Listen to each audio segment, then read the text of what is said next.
你認識咗郎少幾多年啊？大學 Year One 個成 break 認識佢嘅第一份關於 media 嘅 part time job，我幫我計下幾多年啦7年前。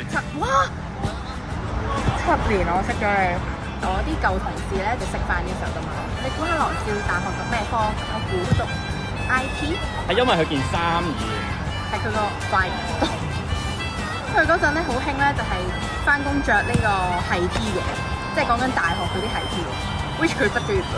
跟住個頭 set 啦，着嗰啲時時索索褲，一對好實用嘅運動鞋，一個多功能極大容量嘅男性背囊，同埋佢成日用白花油咯，我記得成個 office 都係白花油味咯，所以成個俾我嘅感覺就係停留咗喺大學或者成長階段中學嘅時候。咁點知佢哋講起呢個感情生活嘅時候，發現原來郎少有個拍咗好多年嘅女朋友，仲好 sweet 添，所以我有另一個驚訝點，即反差感啊！加油啊！